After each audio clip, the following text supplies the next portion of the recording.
Le capitaine de vaisseau Éric Lavoie avec Mathieu Béliard. Nous sommes en ligne avec le général Dominique Trinquant. Bonjour mon général. Bonjour.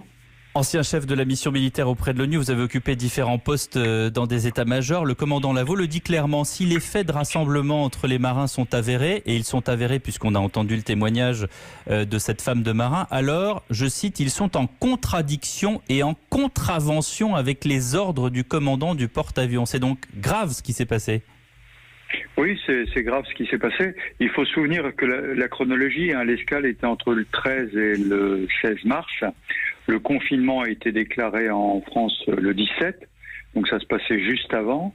Le commandant du navire, enfin le commandant du porte-avions avait pris des mesures, c'est-à-dire interdire aux familles de venir à bord, mais autoriser sous un certain nombre de limites la descente à quai et puis la rencontre entre les familles avec des mesures de précaution qui étaient appliquées à l'époque.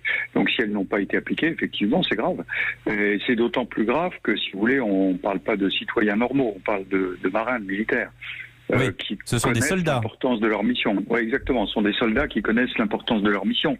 Et donc, on le voit aujourd'hui avec les conséquences, c'est-à-dire l'arrivée et les mesures prises à Toulon, qui sont énormes, à cause probablement de désobéissance. Donc, ça devrait être réglé de façon... désobéissance, en général, égale sanction contre les marins? Oui, bien sûr.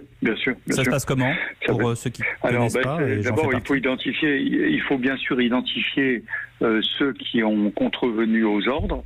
Et donc, à partir de ce moment-là, il y a des sanctions disciplinaires qui sont prises par l'autorité, qui est le commandant du navire. Et puis peut-être réfléchir plus haut à la question de cette escale.